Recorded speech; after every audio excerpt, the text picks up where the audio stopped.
Hey everyone, we're checking out the Moose Cave again in warmer weather without all the ice. Look at that natural spring just coming out of that hole in the side of the cliff.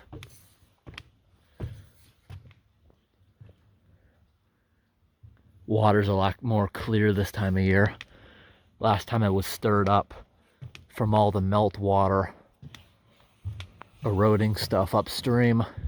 So basically it's these two giant rocks that broke away from the cliff and they fell into the gorge. So the trickling water, it's coming out of right here, but the stream is buried, making the Moose Cave.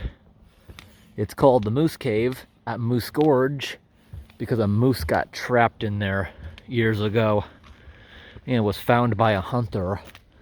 It's not necessarily clear if the moose was rescued or eaten.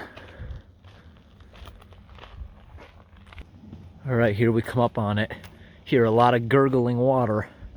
Last time we came here, it was pretty dangerous because all these stairs were buried in a giant sheet of ice.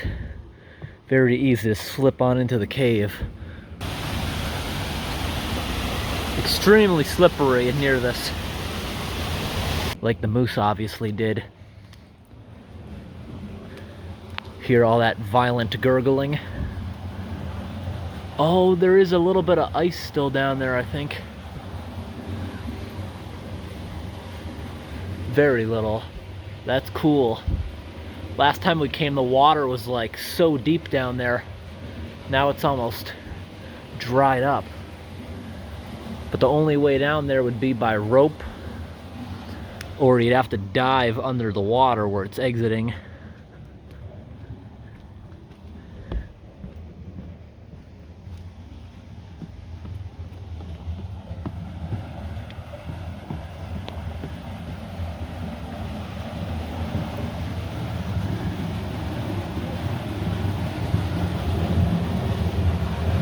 Yeah, the water there, that's deep. Now the gurgling is going around those rocks all splashing.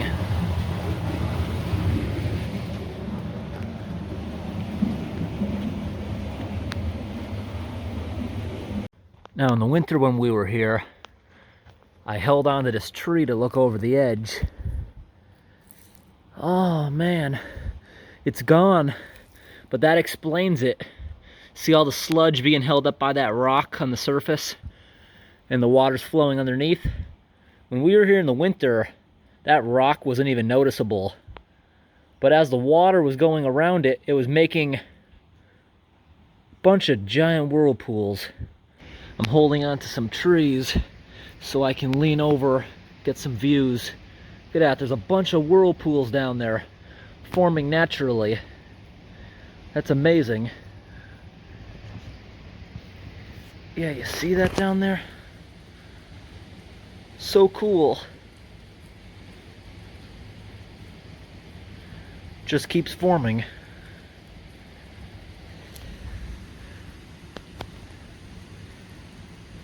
That water down there, it's pretty deep. Be a cool explorer in that cave during the summertime. Assuming there's a good way to get down there. I don't see any way to get down there, like actually walking in. But a lot of the area is too slippery to be accessible now. Even if I had ice cleats, this ice is not safe to be standing on. Like these big loose pieces you see, if you were down there at any given time, it's 75 degrees now. Those could break loose and crush you. It's not a good time to go exploring stuff like this right now. Although, I don't see a good way to get down there. Take a look at how I'm holding on to the edge. Just holding on to this tree. That's the only thing stopping me.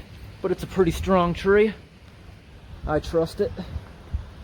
Alright, let's walk back to the parking lot. There's a few waterfalls along the road I want to show. It was awesome when the water was really high.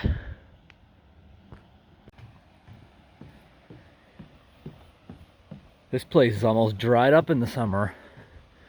And we're not even in a drought. If we get another giant drought like last year, Might be able to walk in here because this looks like it could almost dry up.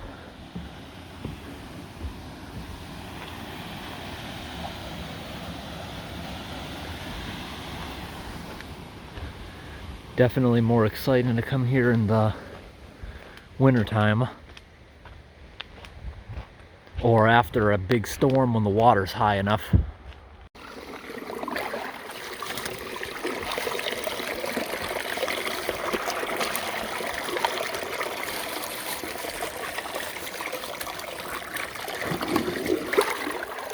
You don't want these bigger rocks getting stuck in there. Look at that. I can't believe how good this cleared up since last time. You see, it's all busted and bent because of an idiot with an excavator, so it'll never be able to handle its original capacity, but wow. Amazing how well this cleared up. In years past, I've been maintaining this road, culverts. This culvert has always been completely jammed, and I've reached down to it before, and because it's crumpled, I always assumed water wasn't even capable of getting in it. But we were here like a month ago.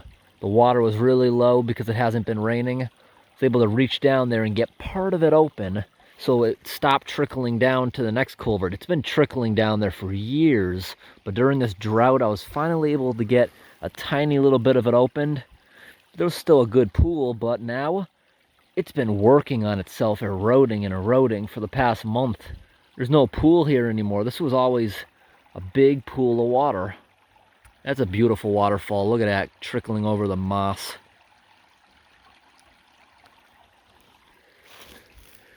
But down here, see the evidence here. This was all underwater, the whole road. The culverts aren't big enough to prevent that. That's going to happen regardless in the spring thaw. You'd need a bridge to prevent that, but there's no damage to the road. It's not like it washed it out or anything. Yeah, this culvert is sad now. Years and years of tons of water and current put to an end because that culvert there actually started working again on its own. So this tree can't be hogging up the water anymore. Every time I've been here, that's been blasting. Now there's just a faint little trickle. Nothing. Look at this whole stream is dried up now since that culvert started working. Because this culvert, it's not meant to be handling 24-hour water. The other one is. See all the erosion? This whole place was underwater about 2 months ago.